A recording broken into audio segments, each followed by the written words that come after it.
Assalamualaikum warahmatullahi wabarakatuh. Perkenalkan, nama saya Muhammad Ahmad Al-Awaji dengan NIM 6120 123 0647. Saya dari era 12 dan dosen pembimbing yang saya hormati Bapak Asep Rafiuddin SE MM. Langsung saja, yang pertama yaitu pengantar. Analisis dan perencanaan pekerjaan berfungsi untuk memahami dengan jelas struktur tugas, tanggung jawab, serta kompetisi yang diperlukan dalam setiap posisi di organisasi. Proses ini tidak hanya menggambarkan apa yang harus dilakukan karyawan, tetapi juga bagaimana pekerjaan tersebut berkontribusi terhadap tujuan organisasi. Informasi yang dihasilkan menjadi landasan penting dalam kegiatan rekrutmen, seleksi pelatihan, penilaian kinerja, dan pengembangan karir. Dengan dasar yang kuat, organisasi dapat memastikan bahwa setiap posisi diisi oleh individu yang memiliki kemampuan dan karakteristik yang sesuai.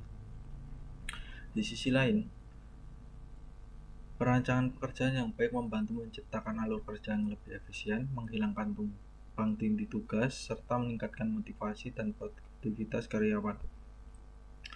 Perancangan yang tepat juga memperhatikan aspek ergonomi, variasi tugas, serta otonomi kerja sehingga pekerja dapat dijalankan secara optimal. Hasil akhir adalah organisasi yang lebih struktur, adaptif, dan mampu menyesuaikan proses kerjanya dengan dinamika lingkungan bisnis. Dengan demikian, analisis dan perancangan pekerjaan menjadi salah satu fondasi penting dalam pengelolaan sumber daya manusia modern. Berikutnya adalah pengertian analisis pekerjaan. Analisis pekerjaan adalah proses sistematis yang digunakan untuk mengumpulkan, menilai, dan mengelola informasi terkait suatu posisi dalam organisasi. Proses ini dilakukan untuk memperoleh pemahaman menyeluruh mengenai apa yang dikerjakan oleh seorang karyawan, bagaimana pekerjaan tersebut dilakukan, serta kondisi dan alat yang diperlukan dalam pelaksanaannya. Metode yang digunakan dapat berupa observasi langsung, wawancara, kuesioner, maupun studi dokumentasi. Tahap analisis ini memberikan fokus pada pengidentifikasian tugas pokok, tanggung jawab utama, serta ruang lingkup pekerjaan yang harus dijalani. Selain itu, analisis juga menilai standar kerja yang diharapkan dan kompetensi teknis maupun non-teknis yang diperlukan. Dengan mengetahui komponen tersebut, organisasi dapat menilai apakah peran tersebut telah berjalan efektif atau membutuhkan penyesuaian. Informasi yang dihasilkan dari analisis pekerjaan sangat penting bagi manajemen sumber daya manusia. Data tersebut menjadi dasar dalam penyusunan deskripsi pekerjaan atau job description dan spesifikasi pekerjaan atau job specification. Kedua dokumen ini dibutuhkan untuk memastikan bahwa proses rekrutmen, seleksi, dan penempatan karyawan dilakukan secara tepat dan sesuai dengan kebutuhan organisasi. Lebih jauh lagi, hasil analisis pekerjaan digunakan sebagai fondasi untuk berbagai kebijakan HR lainnya, seperti penilaian kinerja, penyusunan pesan pelatihan, evaluasi jabatan, serta pengembangan jalur karir. Tanpa analisis yang akurat dan struktur, kebijakan HR berisiko tidak tepat sasaran dan dapat menghambat efektivitas organisasi dalam mencapai tujuannya. Karena itu, analisis pekerjaan menjadi salah satu elemen kunci dalam membangun sistem kerja yang efisien dan profesional. Berikutnya adalah tujuan analisis pekerjaan. Analisis pekerjaan merupakan kegiatan terstruktur yang bertujuan mengumpulkan sebagian informasi penting mengenai suatu jabatan dalam organisasi. Proses ini dilakukan untuk memahami secara detail apa saja yang menjadi isi pekerjaannya, bagaimana pekerjaan tersebut dilaksanakan, serta faktor-faktor yang mempengaruhi efektivitasnya. Dengan pendekatan yang sistematis, organisasi dapat memperoleh gambar menyeluruh tentang peran yang akan di dalam struktur kerja. Informasi yang dikumpulkan melalui analisis pekerjaan kemudian dinilai dan diolah untuk menghasilkan pemahaman yang lebih mendalam. Fokus utama dalam tahap ini adalah mengidentifikasi tugas pokok, tanggung jawab inti, serta standar kinerja yang perlu dicapai oleh pemegang posisi. Selain itu, kompetisi yang dibutuhkan, baik kompetensi teknis maupun non-teknis, juga menjadi perhatian agar pekerja dapat dilakukan dengan baik dan konsisten. Hasil analisis tersebut tidak hanya berhenti pada pemahaman peran, tetapi juga menjadi dasar penting dalam penyusunan berbagai dokumen HR yang strategis. Misalnya, informasi tersebut digunakan dalam penyusunan deskripsi deskripsi pekerjaan dan spesifikasi pekerjaan, yang kemudian menjadi acuan dalam proses rekrutmen, seleksi, dan penilaian kinerja karyawan. Dengan data yang tepat, organisasi dapat mendapatkan orang yang benar pada posisi yang tepat. Lebih jauh lagi, analisis pekerjaan berperan sebagai fondasi bagi pengembangan bijak manajemen sumber daya manusia secara keseluruhan.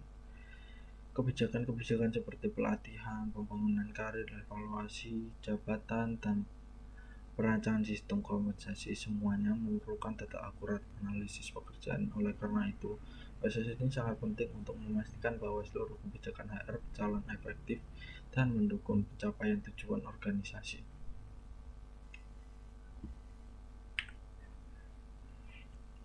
Yang berikutnya adalah metode analisis pekerjaan.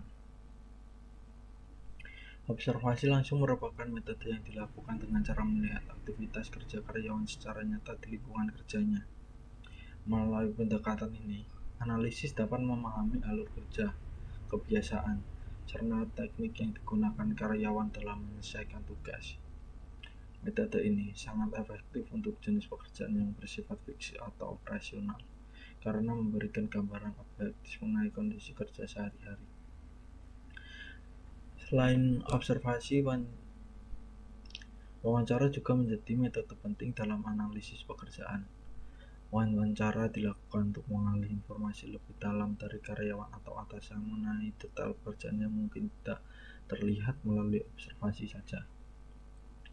Dengan berdiskusi langsung, analisis dapat memperoleh pencerahan mengenai tujuan tugas, tantangan pekerjaan, serta keahlian yang dibutuhkan untuk menjalankan secara efektif. Metode lain yang banyak digunakan adalah kuesioner, seperti Position Analysis Questionnaire atau PAQ, atau Job Analysis Questionnaire. Kuesioner memungkinkan pengumpulan data yang jumlah besar secara lebih cepat terukur. Selain itu, kuesioner membantu mendapatkan informasi dari berbagai posisi atau departemen secara konsisten, karena setiap respon menjadi pertanyaan yang sama dengan format terstandarisasi. Studi dokumentasi juga memegang peran penting dalam proses analisis pekerjaan. Metode ini dilakukan dengan menambahkan dokumen-dokumen organisasi seperti standar operasi proyek atau SOP, laporan pekerjaan struktur organisasi, serta panduan operasional lainnya. Informasi dari dokumen tersebut membantu memperkuat dan memvalidasi data dari metode observasi, wawancara, maupun kuesioner, sehingga hasil analisis akan akurat dan komprehensif. Yang berikutnya adalah perancangan pekerjaan. Perancangan pekerjaan merupakan proses menyusun ulang tugas dan tanggung jawab agar pelaksanaan menjadi lebih efisien, aman, dan mampu meningkatkan motivasi karyawan. Melalui perancangan yang tepat, organisasi dapat memastikan bahwa setiap pekerjaan tidak hanya berjalan sesuai standar operasional, tetapi juga memberikan pengalaman kerja yang lebih bermakna dan tidak membebani karyawan secara fisik maupun mental. Angka ini menjadi penting untuk dianggap keseimbangan antara beban kerja dan kemampuan individu, sehingga produktivitas dapat terus meningkat secara berkelanjutan. Selain itu, meningkatkan efisiensi perancangan pekerjaan juga bertujuan menciptakan struktur kerja yang lebih produktif dengan mengintegrasikan berbagai faktor penting seperti manusia, teknologi, dan alur kerja.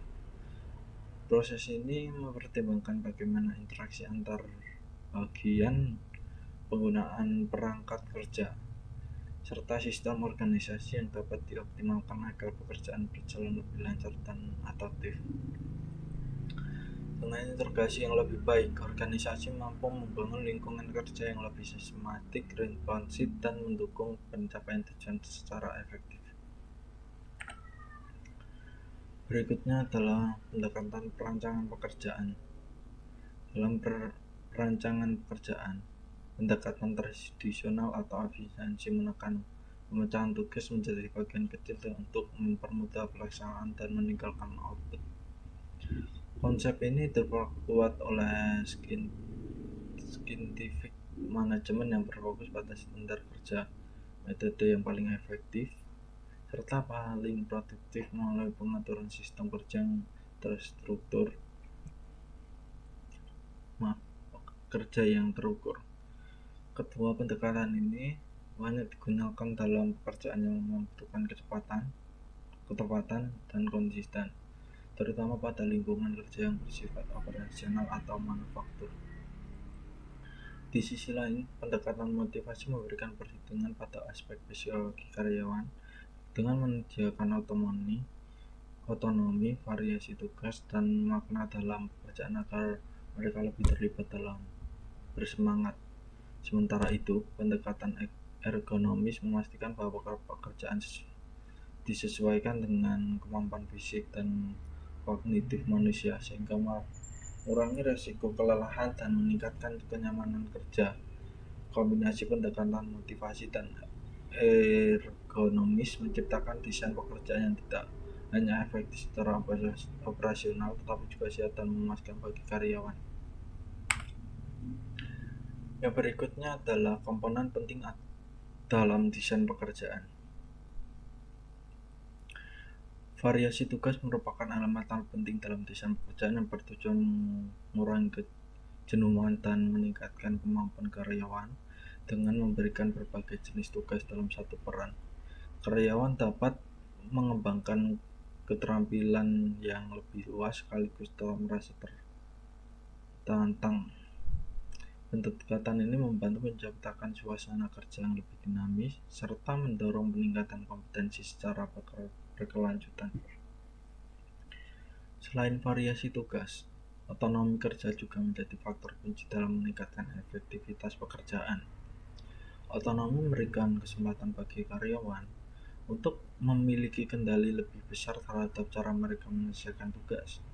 Ketika karyawan diberikan ruang untuk mengambil keputusan, mereka cenderung bekerja dengan lebih bertanggung jawab, kreatif, dan termotivasi karena merasa dipercayai oleh organisasi.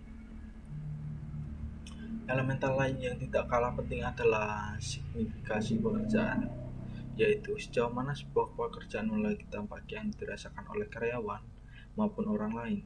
Ketika karyawan memahami bahwa tugas yang mereka lakukan memberikan kontribusi berarti terhadap tujuan organisasi atau masyarakat, mereka cenderung merasakan kepuasan kerja yang lebih tinggi. Pekerjaan yang bermakna dapat meningkatkan keterlibatan, loyalitas, dan motivasi intrinsik. Terakhir, umpan balik berperan sebagai mekanisme pengabdian yang memungkinkan karyawan mengetahui kualitas hasil kerja mereka. Informasi yang diberikan secara jelas dan konsisten membantu karyawan memahami kekuatan serta aspek yang perlu ditingkatkan. Umpan balik yang efektif tidak hanya meningkatkan kinerja tapi juga dukungan pengembangan pribadi dan profesional dalam jangka panjang. Berikutnya adalah manfaat analisis dan perancangan pekerjaan. Analisis dan perancangan pekerjaan berperan penting dalam meningkatkan produktivitas organisasi. Dengan memahami struktur tugas secara jelas, perusahaan dapat menetapkan alur kerja yang lebih efisien dan mengurangi hambatan operasional. Informasi yang diperoleh dari proses ini juga membantu dalam menyusun sistem seleksi dan pelatihan yang tepat sehingga karyawan yang direkrut maupun dikembangkan